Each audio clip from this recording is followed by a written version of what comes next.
elle était plus haute. On a tout de suite, il y avait un marchepied dans la commande.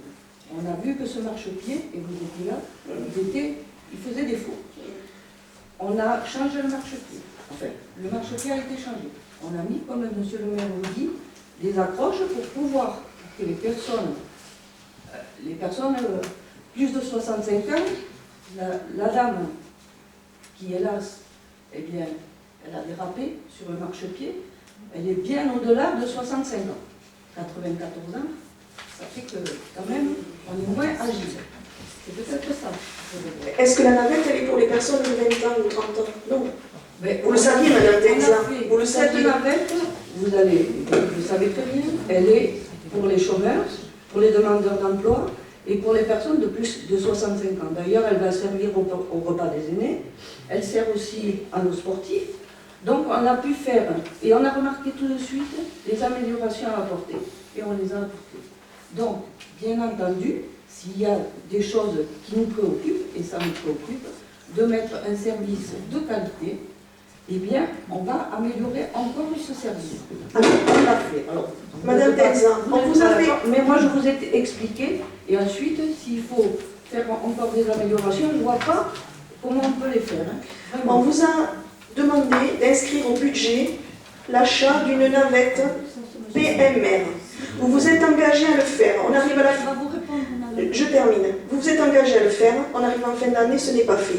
Vous avez choisi cette navette parce qu'elle était sponsorisée par les commerçants et que la commune ne déboursait pas un centime. Ceci est louable. Je vous redis que c'était pour le remplacement de la navette qui était en bout de course, avec 300 000 km, et que c'était vraiment dangereux de la maintenir dans cet état.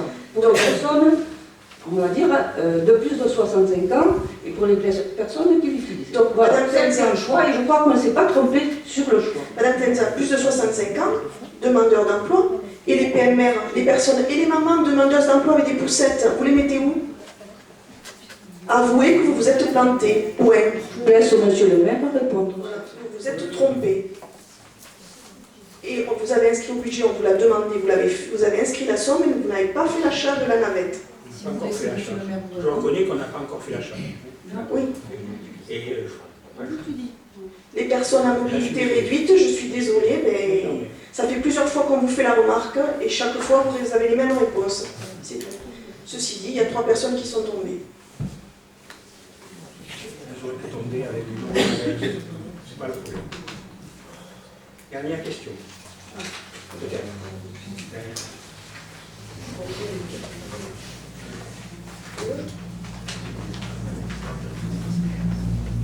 Monsieur le maire, trésorerie d'Hauterive.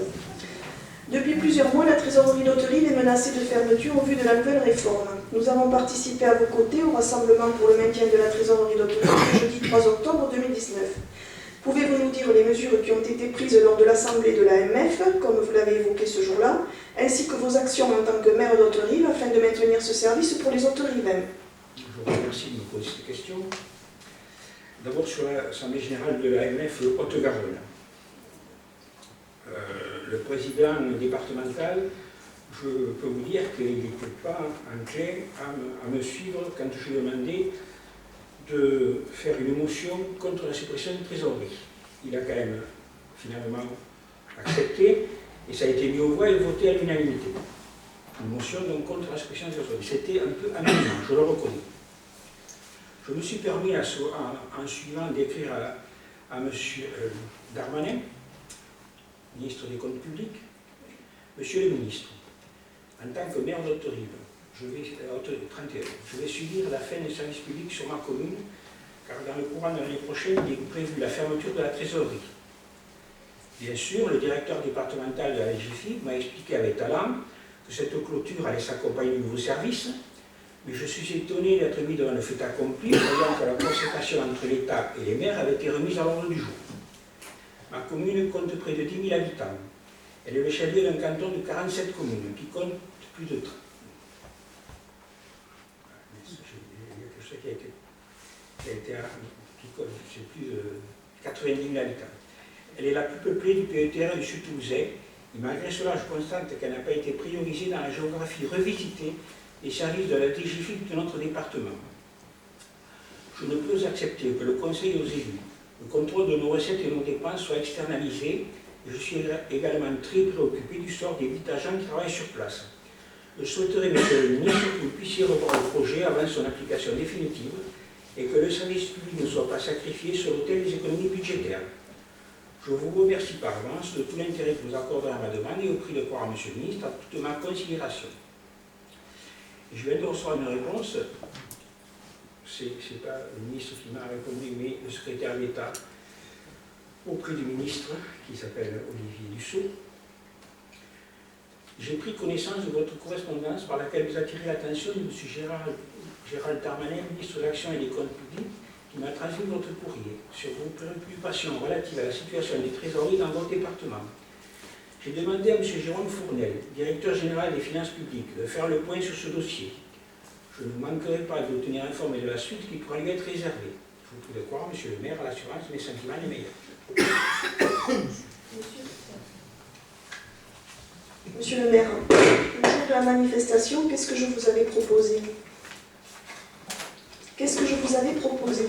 Vous ne vous souvenez plus.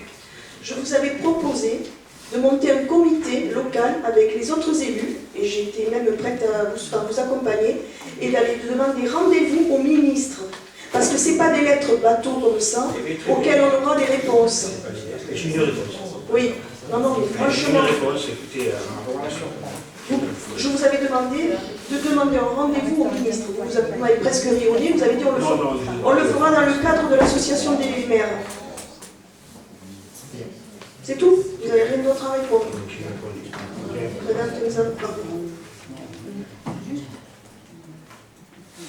Juste pour dire qu'il y avait le 15 novembre une mobilisation à laquelle j'ai assisté. Après, je ne vous ai pas vu. Alors là, il ne fallait pas commencer. Le 3, vous y étiez le 3 octobre, vous, devant la trésorerie? Non, madame Tenza. Vous m'avez vu. Vous m'avez vu. Tout était fini. Il y avait madame Mélina. J'étais en réunion. J'étais en réunion. Parce qu'il y avait des... Donc, il y avait madame Mélina. Madame Mélina, monsieur le maire, monsieur Fourmantin et moi-même. Vous n'étiez pas là. Alors ne nous faites pas des procès d'intention. Surtout, vous n'étiez pas le 15 novembre. Vous n'étiez pas le 3 octobre. C'est tout. C'est tout. D'accord. Merci. Merci à vous et bonne soirée. Prochaine conseil municipal le 18 décembre.